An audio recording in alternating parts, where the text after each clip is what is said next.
嗨，大家好，我是探评叔。今天是2025年1月10号，这一期咱们继续胡聊胡市，胡指胡威，还有胡一进老师。今天胡市走势又是给金融消费者一个大耳光子，这是诚心不想让金融消费者过一个安稳的年。三大指数集体收跌，而且收的是一个中阴线呢。沪指报收3168点，跌了1.38%；深成指收9795点，跌1.8%；创业板指数收1975点，跌了1.76%。什么互联网电商、新零售、零售板块、大消费，统统的都在跌。今天基本上是个单边下行，不像前两天最后还要往上拉一下，下午拉上去，今天就没有任何抵抗，单边下行。沪指收的是个光头阴线呢。两市成交量是1.14万亿不到1.5万亿不到1.15万亿离进入1万亿这个区间越来越近。今天两市是4800只个股下跌。作为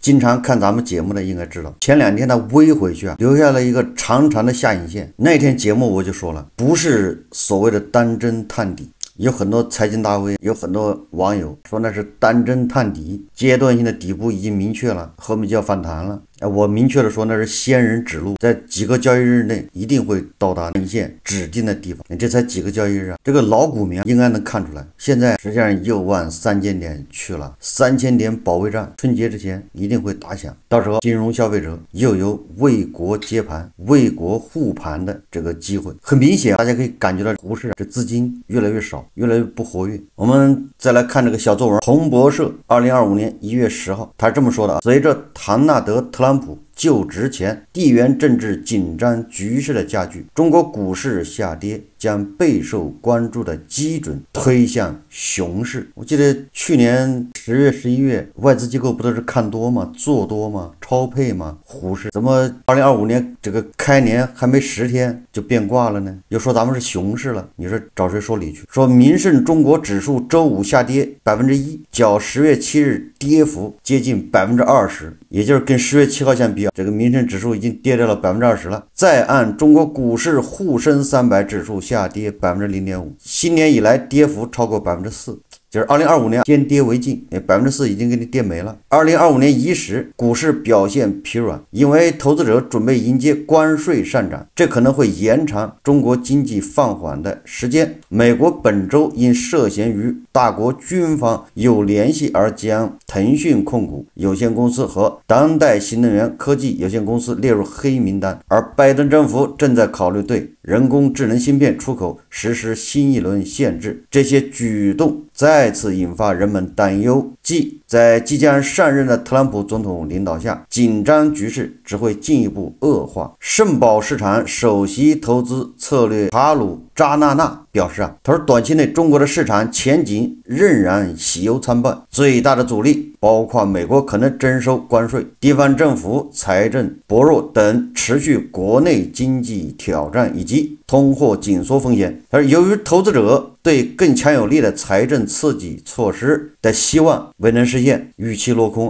中国股市去年底惊人上涨失去了动力。尽管当局继续推出新的支持措施，但这些措施本质上是零碎的，远远低于市场预期。对陷入住房危机和通货紧缩压力的经济悲观情绪仍在持续。12月份，中国消费者通胀进一步趋于零，那么还是通缩，说连续第4个月放缓，政府提振需求的努力受挫。政府提振需求的努力实际上还有很大的空间，对吧？消费券、购物券发的也是有一点作用，但是还要完善。在最新的努力中，说当局公布了补贴更多消费品并增加工业设备升级资金的计划。央行还重申，在适当时候降低银行利率和存款准备金率，以促进增长的承诺。也就是在3月份中国所谓的两会年度立法会议之前，重大政策公告可能会暂停，也就是现在真空期，没有什么特别大的会，所以说也没有什么特别大的政策会出来。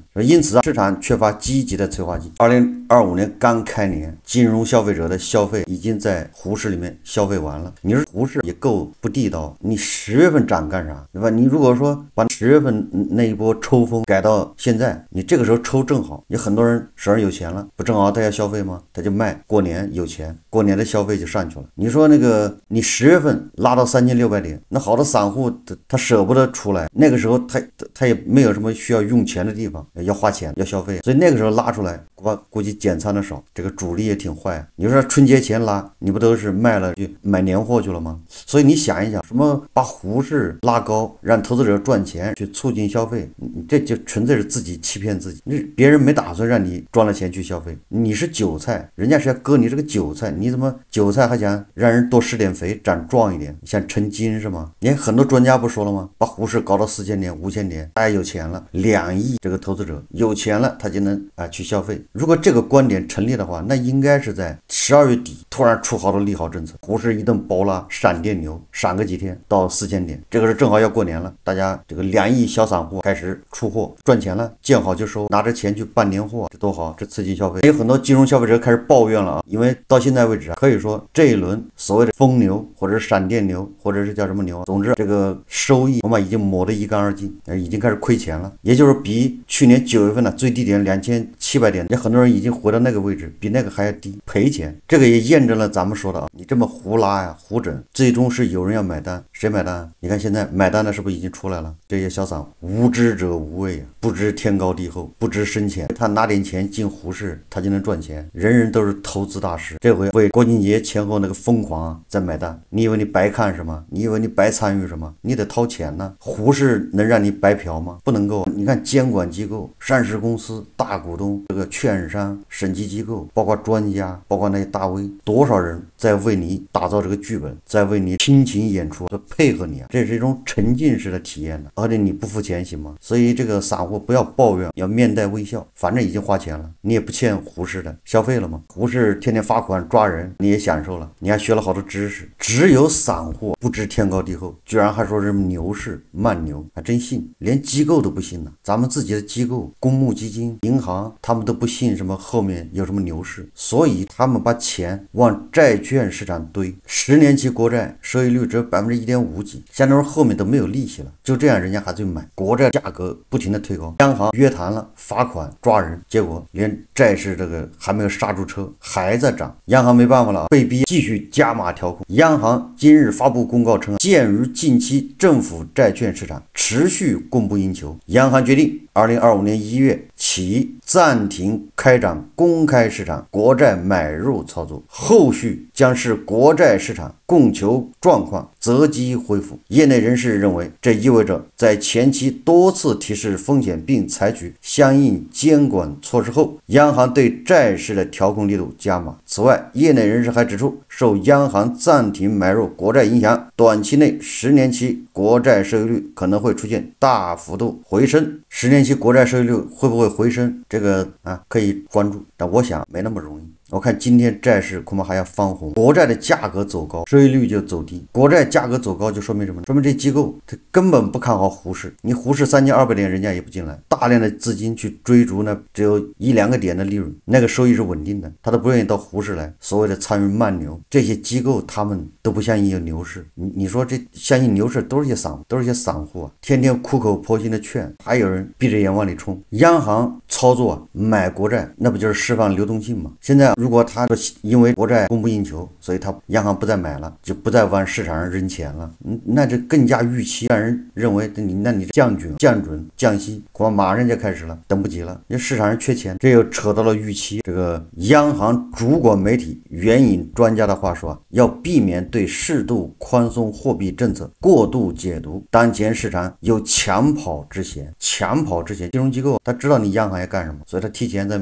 挖坑等着。这国债市场这么火就是这个原因。实际上这反映了这央行咱们这个监管机构预期管理有待于提高，这个还得学一学人家美联储。央行主管金融的时报报道说，自工作会议定调适度宽松的货币政策以来，业内对此关注度很高。近期中银证券全球首席经济学家管涛提醒，要避免对适度宽松货币政策过度解读。管涛认为，2024年年底召开的中央经济工作会议时隔14年重提适度宽松，更多是对前期货币政策立场支持性的确认。综合来看，2025年要实施更加积极的财政政策，特别是要扩大政府债券的发行，必然需要货币政策予以配合，维持低利率、宽流动性的环境。广涛表示当前市场对于宽松货币有抢跑之嫌，透支了货币适度宽松的利好。广涛提醒，庞功胜去年6月以来在各种场合多次提到长期利率单边下行累积的系统性风险。实际上，从4月开始，央行就多次预计风险，但目前来看，这个风险并没有收敛，反而是进一步发散。总之，这一切都说明机构不看好沪市。如果沪市真的存在牛市，那机构不可能去疯追那个债市。今天是不是有传言，央行要求这些机构对债市只能卖出不能买入，只卖不买了？不光是债市，连海外的 ETF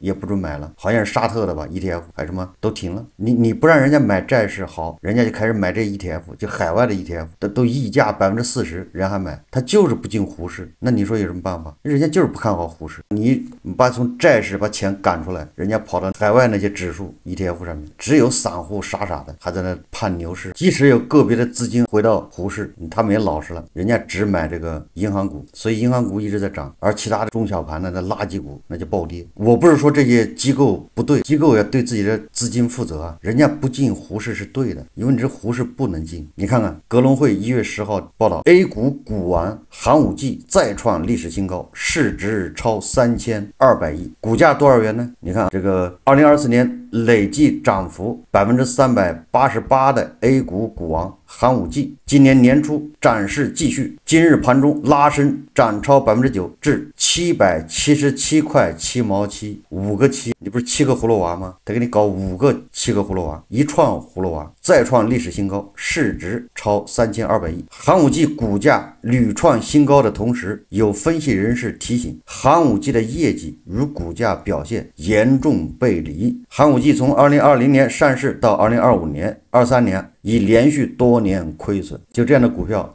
777块7毛7，有多少人在里面？会不会明年或者今年就一地鸡毛？这还不错，是还有一家上市公司叫贵人鸟。贵人鸟很多人可能知道，它是做鞋的，做皮鞋的一家上市公司，确实也没什么前途。你是做鞋的，没有什么想象空间，业绩也不行。人家摇身一变，现在改成做农业，名字已经改成金鹤农业，布局鲜食米饭。你看这个沪市的上市公司都神通广大呀，跨行跨得厉害，前面是卖鞋，后面就能搞农业。为什么会出现这个现象？这就是所谓的重组或者借壳，这就是上市公司的这个壳的价值。你只要上市地位在，只有你做什么业务，到时候可以变。这就是为什么那些好几千只该退市的上市公司，它死活不退市，它要保这个地位，就是保这个壳。这个壳有价值，壳值钱。这个壳值钱，因为咱们所谓的注册制不是真的注册制，还说来说去还是审核制。审核制就是垄断，资源垄断，给你发牌照。这注册制是自己领牌照，你就领一个。审核制给你发，能发那也就意味着可以不发，所以这个牌照就非常值钱。所以这么一个市场，这个机构资金不愿意进来，这是明智之举啊。这个今天这个港股的这个餐饮股你比如说海伦斯、呷哺、海底捞、奈雪的茶都出现暴跌，还什么9毛9。我一直说这个资本是最敏感的，这些资本逃离餐饮股，说明2025年开头大家就已经不看好这个消费了，不看好餐饮行业。餐饮行业不就是典型的消费吗？也就是说，这些资本对中国2025年这个经济预期相当悲观，所以大家还是要慎重啊！你辛辛苦苦攒的钱，辛辛苦苦赚的钱，要把它留住，把它守住，就不要拿到沪市让人割了。不要学胡一静老师，因为胡一静老师跟你不一样，人家有源源不断的子弹，人家退休金1个月2万，根本就花不完，骗子都已经把他盯上了，就是因为他退休金很多这个胡一静老师这2天在跟这个电诈在做斗争，前一阵子一个人孤军勇斗肾结石，现在又是开始勇斗这个电诈分子，叫智斗电诈分子。胡一静今天说，他说老胡今天上午在社区公园里看到反诈宣传，说那里有很多跳广场舞的退休老人，他们恰是电诈的主要目标人群之一。你看这个胡一静老师深有体会嘛，因为电诈已经3番5次的给他打电话，说全民反诈，首都无诈。在广场上老头老太太聚集的地方贴这种标语，叫全民反诈，首都无诈。这个目标响亮，我在以前有个节目说过了你老是这种口号式宣传没有用，我们每个人都知道诈骗电话也怎么样，你不能被人骗，现在骗子很多，大家都知道。问题是你怎么怎么识别，对吧？你怎么能判断这个是个诈骗电话，这是个正经的电话？你老是告诉人家，哎，你要小心，不要被人抢，不要这样，不要被人那样，那你不告诉人家方法，问题不就出在这儿？你不告诉这些老头老太太基本的逻辑、基本的认知，你把他当做一个韭菜在培养，你把他就当做一个傻子在培养，那你能割，人家诈骗分子也能割，无非就是诈骗分子和你在竞争而已，你们成了竞争对手，所以你要打击电诈，我能割，你不能割，和尚摸得尼姑，你摸不得，这阿 Q 不就这意思吗？这个胡锡进就关于电诈，胡锡进老师居然一脚把这球踢到泰国去了。说实话，是为美帝捏了一把汗。按照常理，按照惯例，这一切应该都是美帝的错，美帝应该勇于主动的背起这个黑锅，主动承担这个责任。但是这一次现在因为大国和美国之间关系比较微妙，所以也让美国歇一歇，有的锅也可以安排别人背，也不宜总让美国背锅。所以你看胡锡进老师在这个指导之下，把本该美国背的锅扔到泰国去了。胡锡进老师说，他说演员王鑫事件冲击了中国人对泰国安全的观感，他说大概率会削弱中国人春节期间前往泰国旅游的热度。尽管这件事复杂性与泰国安全吗？可以去旅游吗？这些简单的问题很难对得上号，但是泰国旅游短期因此受损，就是这个国家出了这件事后必然伴随的代价。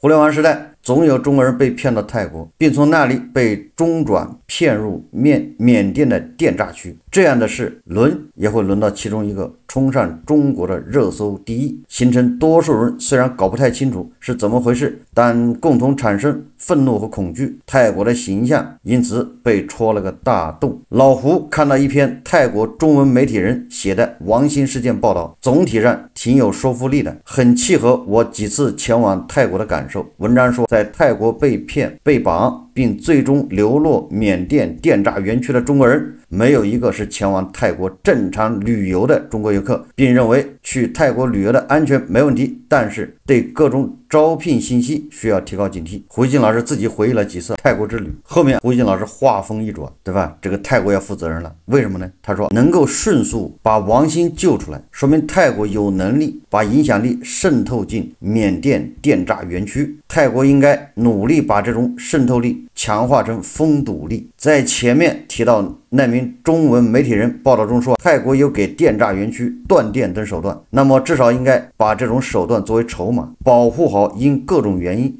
进入泰国的中国人。中国网民提出疑问，王鑫自己说他被关的楼里有50多名同样被关的中国人，那么为什么只救出了王鑫，同楼的其他人呢？你看胡锡进老师反而把这责任推给泰国了，就你缅甸的电诈园区是中国人，然后骗你中国人，完了他把这责任怪到泰国人头上，说你为什么不把那50个人救出来？你可以给他断电、断水、断网。大家有没有发现这胡锡进这儿哪儿出了问题？主体责任是谁？是谁的国民被人家绑架了？你自己不出力解决，你埋怨泰国。这个胡锡进老师这个思路很清奇，你不服是不行的。泰国救出了王鑫，那为什么不把那50个人一把救出来？胡锡进说，他说需要实事求是的说，整个东南亚打击电诈的情况这2年总体上好转的，中方花了很大力气推动，东南亚几个国家也动了真格协助，捣毁了很多窝点，但是事情高度复杂，至少在缅甸、缅北大规模打了，部分电诈又会在别的地方春风吹又生，这里有着深刻错综交织的原因。你看胡锡进老师开始把这复杂化了，为什么这个电诈屡打不绝，屡禁不止？咱们在节目说过了，那就看你是真的要打电诈吗？还是说这是个表演秀？这个里面利益链条，这真的就那么难打吗？不一定。问题出在哪儿？解决问题的人就是制造问题。为了防止网络诈骗，我们是不是手机实名制、电话实名制、上网实名制，我们都成了一个透明的人了？结果诈骗还是越来越多，网络诈骗没有防住，反而网络诈骗越来越多，反而骗子对我们更加了解，这是谁干的？这难道这个断不了吗？能断，但这里面涉及很多人的利益。贼喊捉贼，人工智能用在哪儿了？用在审核上面，用在你说话上面，对吧？你把人工智能用在这个电诈上面不行吗？你把这利益链条随便哪一根给剪断，彻底斩断。比如就是信息外泄，这个就是我们的信息是怎么泄露出去的？你从这儿抓，那不行枪毙。你信息泄露不出去，电诈怎么会打电话给老胡？你是胡锡进吗？你在抖音上开了个什么账号？对胡锡进是了如指掌。这个信息是怎么泄露出去的？这是关键。更根本的、更深层次的原因就是愚民教育。你老百姓越来越笨，就是自以为聪明，实际上越来越笨，不明事理，黑白颠倒，是非不分。你在这种土壤上面，诈骗分子那当然是春风吹又生。所以说啊，你胡锡进老师还推卸责任，都是别人的责任，什么泰国的责任、缅甸的责任。你要这么推，菲律宾也有责任，马来西亚、中亚那些国家、迪拜都有责任，因为那地方都有诈骗园区。不过我在这里说啊，泰国旅游，你去泰国玩没有危险，所谓的到泰国去有危险的，这主要我不能说全部是啊，这主要都是他自己，有的是找工作，有的是什么谈项目被人骗过去，根本就不是去旅游的，对吧？你就是去那什么曼谷、芭提雅、普吉岛，甚至清迈，很安全，你少跟什么华人和中国人打交道，那就更安全。最后我再提醒一下，因为现在咱们经济形势不好，国内工作非常难找，那现在有很多年轻人也想着到国外发展，去国外找工作。你记住了，你首选你去哪儿？要去那些把人当人看的地方，法治完善、高度发达的地方，这是首选。第二个呢，你选中介也得小心一点，不要把你骗到什么东南亚去了。你们最好是有熟人、有朋友、有同学或者有亲戚，已经通过这个途径去过了，没问题。但是还得多个心眼，反正要去东南亚的，你得小心。现在这个电诈园区很多。好，这期节目我们就聊到这里，感谢大家收看。如果喜欢我的节目，欢迎订阅转发，也可以在下方留言评论，谢谢大家。